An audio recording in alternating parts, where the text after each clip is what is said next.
Welcome to The Explainer. Today we are diving into a really massive, 9-volume series that's all about rethinking financial stability. And the core idea is this. For decades, we've tried to control finance like it's some kind of predictable machine, when really we should be stewarding it like the complex, living ecosystem it actually is. It's a huge shift in thinking, so let's break it down. Okay, so let's just start with this quote, because it really gets to the heart of the problem. We have more financial data than ever, more sophisticated tools, more regulations. So why do these massive financial crises still seem to pop up out of nowhere, catching everyone completely by surprise? What are we missing? Well, the series argues the core problem is a fundamental mismatch. We've been treating the financial system like a complicated machine.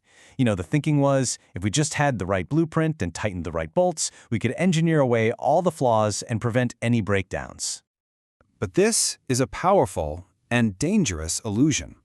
A modern financial system isn't a machine at all.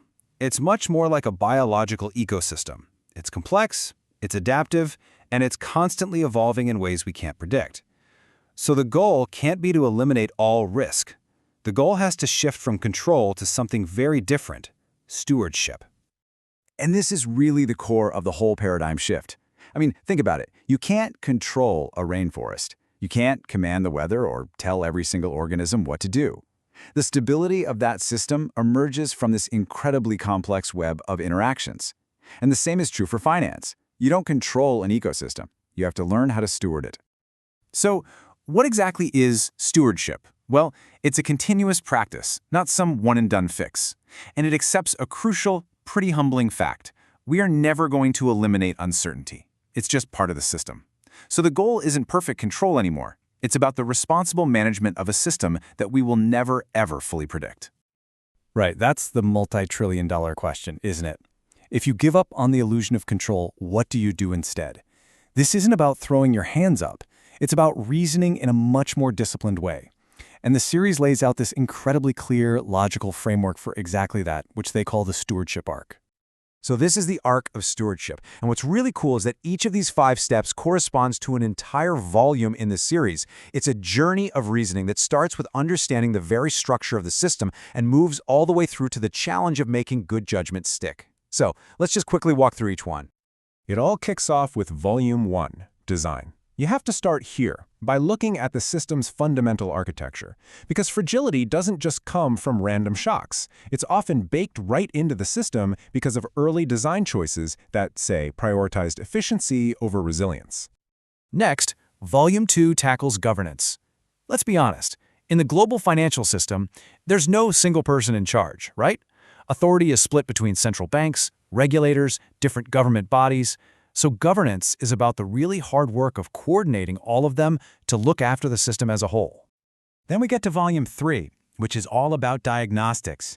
And this isn't just about collecting more and more data. It's about interpretation. It's the art of seeing the subtle signals, of making those hidden vulnerabilities visible before they erupt into a full-blown crisis. And once you've identified a potential vulnerability, Volume 4 shows how you explore it with stress testing. But, and this is key, the point of a stress test isn't to predict the future. It's a tool for learning. It helps you understand how the system might behave under pressure, how a shock in one corner could spread and cascade through all those hidden connections. Finally, the last step of the arc, from Volume 5, is institutionalization. And this might be the toughest part of all. It's about making this whole way of thinking stick around. Because lessons we learn during a crisis are so easily forgotten during the good times. This is about weaving this disciplined judgment into the very DNA of our institutions. And this brings us to a really critical point that the series makes over and over. This whole framework isn't just an abstract philosophy, it's a practice. It's about what people and institutions actually do. And that's what Volumes 6 and 7 really dig into. So this is what that practice actually looks like on the ground. The series lays out this decision cycle, showing how you get from sensing some ambiguous early signal to actually taking action, even when the data's fuzzy and nobody agrees. It's a process for making those high-stakes judgment calls in the fog. Okay, so this leads us to the most important question of all, right? After all this work, all this structure and disciplined reasoning, can it actually prevent the next crisis? And the answer the series gives is, surprisingly and I think refreshingly, honest. No. See, this framework isn't some magic bullet. Its real purpose is actually much deeper. It's not about creating a crisis-proof world, because that's impossible. It's about making our institutions better at exercising judgment, at making those incredibly difficult calls when the stakes are highest and certainty is a luxury they just don't have. So success gets a total makeover. It's not measured by whether you avoided every crisis, because you won't. In a complex ecosystem, that's just not a realistic goal. Instead, success is measured by the quality and the continuity of the stewardship itself, by how well we can reason, decide, and act responsibly over the long haul. And that leaves us with a final, really provocative thought that's at the absolute heart of this entire 9-volume series. In a world of irreducible uncertainty, where we can influence these huge complex systems but never truly command them, what does it actually mean to be responsible? In exploring that question, especially with all the political pressures and constant change, well, that's the ongoing challenge that the final volumes of this series leave us to grapple with.